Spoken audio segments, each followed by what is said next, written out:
So welcome back to another sort of play-by-play. This time we're going to be doing the SSB against Trains, who is hovering around 50 elo-ish. So let's get into it. So we're going section. Section is pretty standard. I found that 3-section into an SSB commando section is sort of the best sort of opener you want to do for this battle group, dependent on your timings.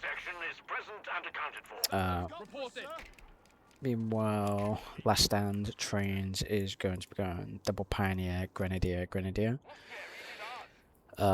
which is two pretty standard sort of builds. You know, sections are very good. They output a lot of damage. I should have honestly gone around here, but I got lazy and tried to just wing it. But obviously, Train Sealers, so I just had to back up. Second section is going to go to manpower. Going to start making some slow progress towards this +5.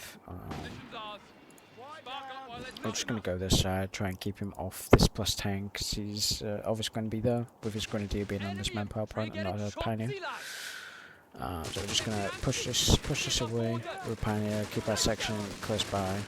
We're going to do a lot of chip damage, force it away, and just back up. Sorry, I lied, he didn't go double Grenadier, he went MG, which is interesting. For me personally, I don't really like MG.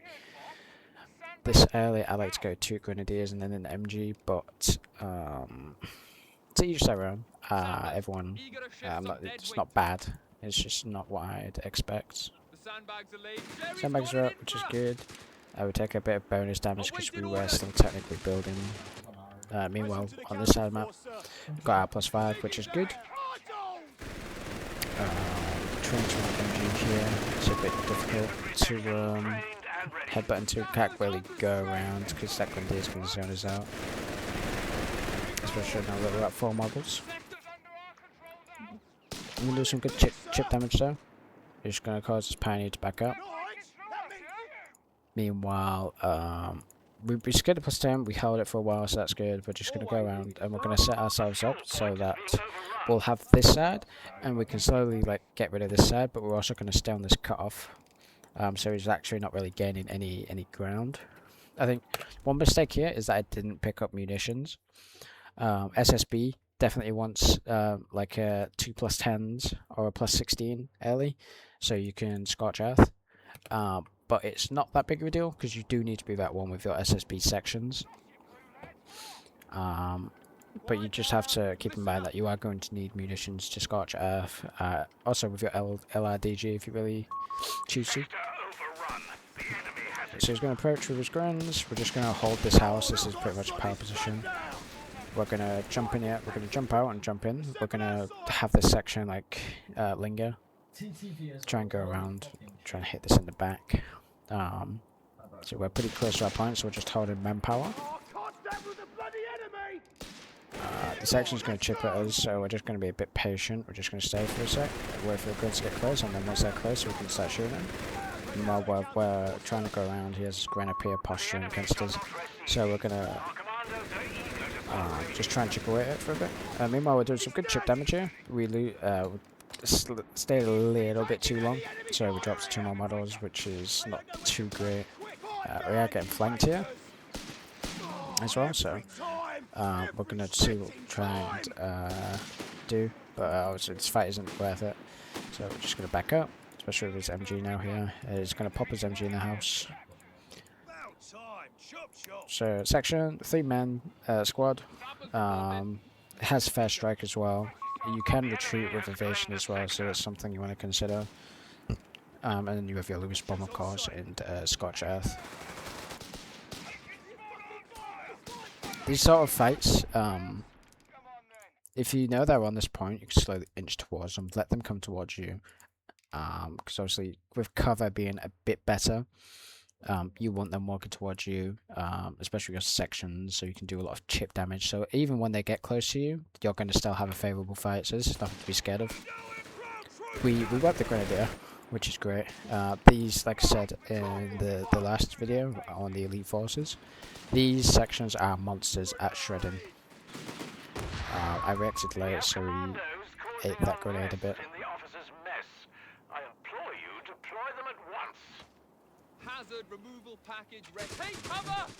We're just gonna walk around. I was gonna get minesweepers, but I saw that I didn't particularly need them, so we're just gonna stay here. He's being very passive. Our sappers are actually going to win this engagement. I should have turned around immediately, but obviously I dropped too many models instead of just turning around to fight this Grenadier squad, which I could have definitely won even at like 2 models, but that was a mistake by him. But with his MG being in this building, it's kind of hard to play this side right now. So we're just going to play this side.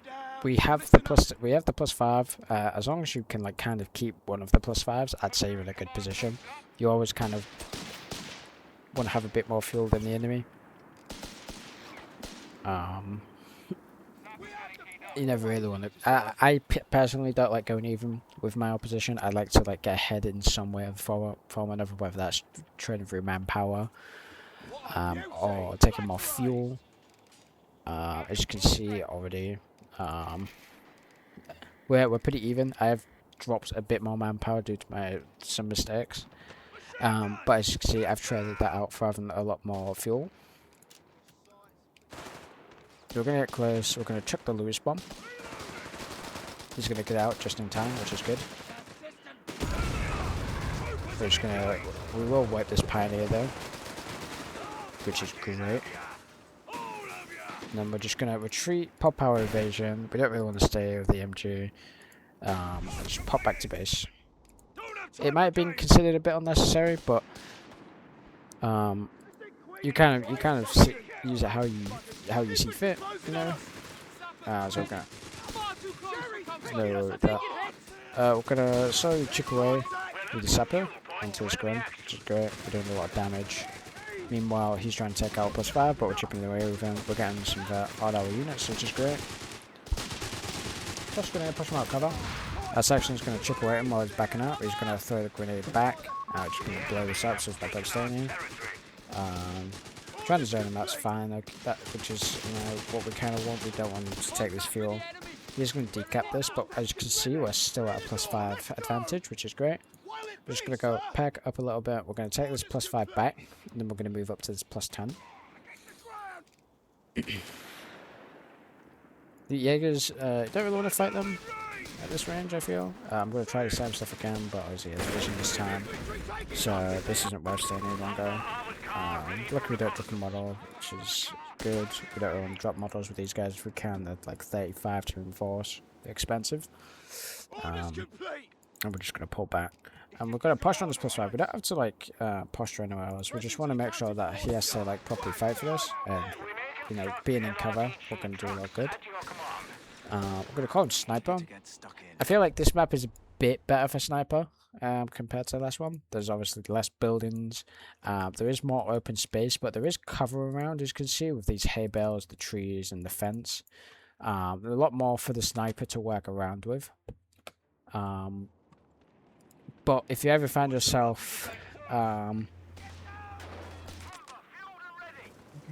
of like on the back foot, this unit is never like a go-to, like a get out of jail unit. This is a unit that you know that you're ahead, or you're having like a pretty decent game, and you kind of want that extra chip away at the enemy, which is basically their entire purpose. And these things can get pretty scary the longer they live on, because they'll get a cumulative cost. They'll pay themselves back fairly quickly. Got 1 kill, that's good. Gonna make sure that our sniper's never alone. We want to keep at least some sort of unit to spot for it, so in case this 2-2-1 comes over, then we can just run away. Meanwhile, you know, like I said, we're just trying to keep, even if we don't even if we don't take this fuel, keeping it neutral is completely fine. You know, we keep our fuel advantage. You know, like we haven't like we've probably traded worse for manpower, but we've had more fuel, and I personally feel like that is a positive trade, especially in the long run. But more so in the early game, where my Humber is going to do better. He is going 2-2-1 though, with the Panzer box. I'm just going to continue to push back these grunts. We don't get a wipe. The veterancy definitely helps it. Do we get the wipe? Do get the wipe. Okay, fair enough. Yeah, you can see that the raw power from like Vickers K, Double Tommy is, you know, you have to be extremely careful. Drop a couple of medals here. Not great, of course. Manpower economy is definitely something that's overlooked with, especially in the early game, where especially like with Panzer Grenadiers, sections, even riflemen. They do cost a lot of manpower to reinforce. It adds up, so you don't want to unnecessarily drop them like I am. You kind of want to be conservative, especially with these. Like I said, these guys are expensive to reinforce, but they do a lot of damage, and that's what you kind of always want to be aiming for. Lots of damage, not a lot of like reinforcement. He misses a shot with the 2-2-1, which is good. That's repair time. If I don't have to repair this, that's great. I managed to get the MG, kick it out. He does have 2 Jaegers, one with a Panzer Strike, which is an idea. We're just going to flame him out, force him out of the building. And we're going to control this building while we push up to the Jaegers. Now, this wasn't a smart move from me. I should have been a bit more patient and kept him around these hedges instead. Shooting him into this building, it isn't going to do a very lot. And Jaegers, like I said, you don't want to take too much chip on these guys. If at all, you don't want to bleed models. Instead, remember in the last video I said you want to consider Scorched Earth in these points. Scorched This Point, even Scorched This Point if you really want to. Scorched This Point. Or even like go, like if you're a really lazy capper and you don't cap these points, you can Scorched Earth these two. Instead of like throwing them into this building.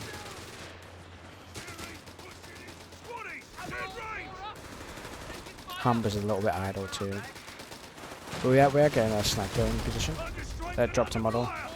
The 39 to him was very expensive.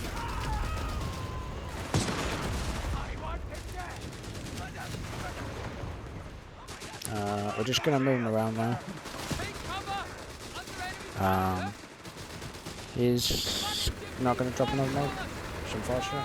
We're gonna retreat these. This is good. We didn't drop any models. That's really good for our manpower economy. He's going to push the 2-2-1 in. Our sniper's going to get a chip shot on him. Actually, this thing is not to be like underestimated. It does a lot of good damage to light vehicles. So it's not like they can run at you. But if they run at you and you have like a Humber here, you can just retreat this guy and you're going to tread out very nicely. You know, our 2-2-1, our section is going to do a lot of good damage to Vickers K. We get the Panzer box, which is great. Meanwhile, we've taken it off the left map, and our sniper's capping. Our gonna chase. We get the kill, which is great. But we can't do anything. I should have actually threw the Lewis bomb at this, but I was kind of concerned where his units would be. Another mistake. I could have definitely optimized that better. Denying this MG42 would severely limit his anti-infantry power. We do the mark to see if he's committing. He's committing to taking this MG back, and then he full retreats. Maybe due to the flare, but I felt it was a bit unnecessary. He could have just walked back and moved up here. Well, at this point, he's kind of stuck in his base, and this is where you can get like a second section. You can use this one to Scorched Earth. You definitely want to play into this ability. I've mentioned it a couple of times. It takes a long time to repair too. If you wipe the Pioneers, they can't repair it at all. They can't repair it with regular infantry. You want to keep that in mind.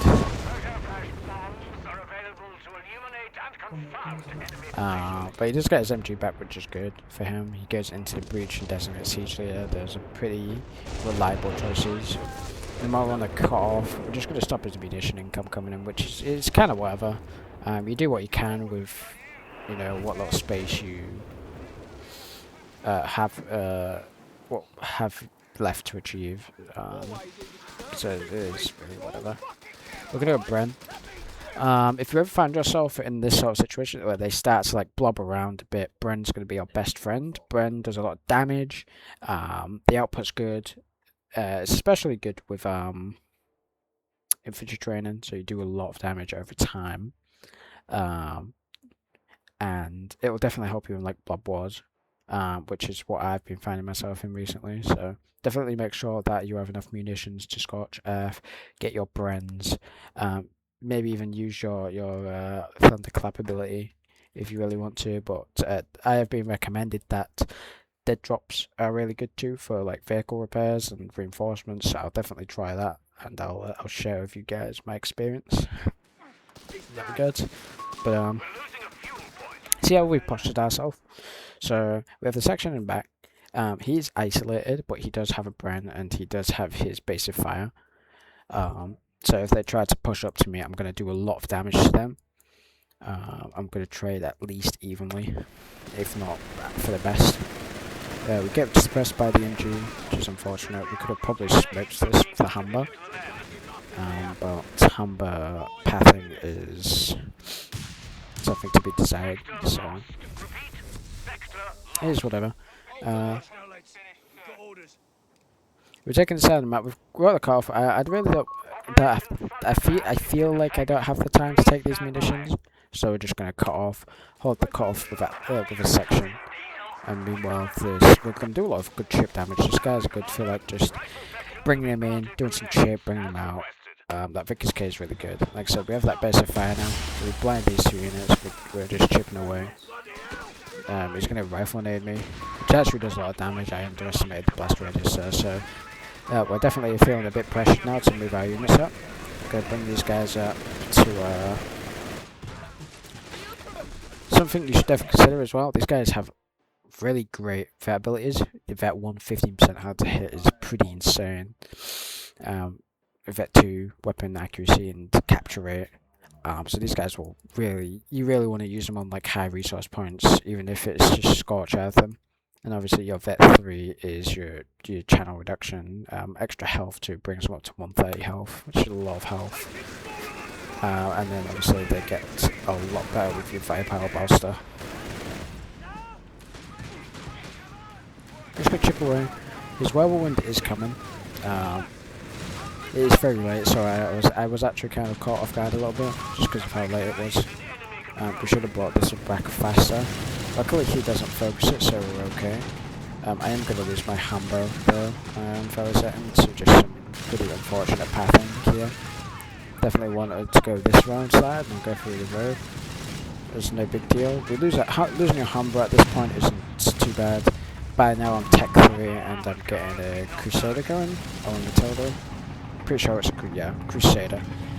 Something I did mention in the last video is that you can pretty easily tech skip with SSB into Tech 4.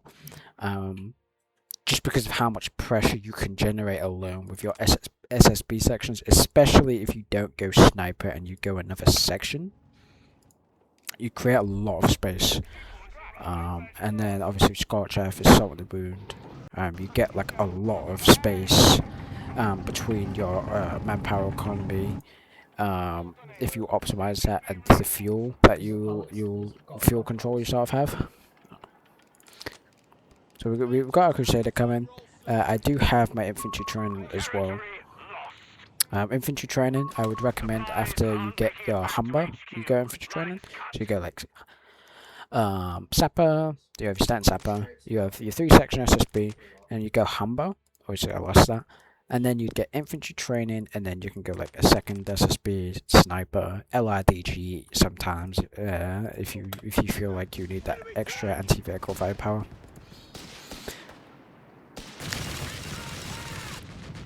But you can see we've generated a lot of pressure, so now we're just going to go back. Sniper's going to do some good chip damage into this whirlwind. Meanwhile, we're just going to push off these weak Jaeger units. Does cap it. It's no big deal, to be honest. We're going to get an AT rifle. This is definitely an unnecessary buy. I've been going AT rifles as of late just for the sake of it. But I'd definitely be going brand here instead. My anti-vehicle firepower is in the form of this Crusader now, and then with the spare manpower I've got left, I can go into 6-pounder if they go Marder, or you can go into guards even if you really want to, but that's also like sort of unnecessary.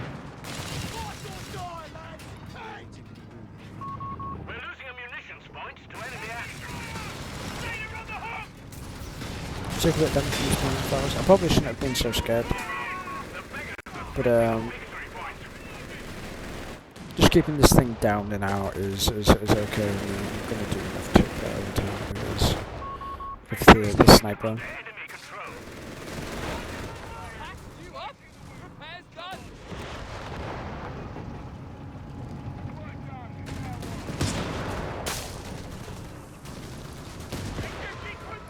Wipe the MG, which is good. Yeah, there's nothing here to contest me just diving this. Sniper in the meanwhile is just chipping away. And you can see that between the sniper, which is doing really well, and between the Crusader, this game's like pretty much wraps. See, we wiped the whirlwind, and yeah, it's nowhere near the fuel cost for another whirlwind or Marder. So yeah, that was pretty much a good game.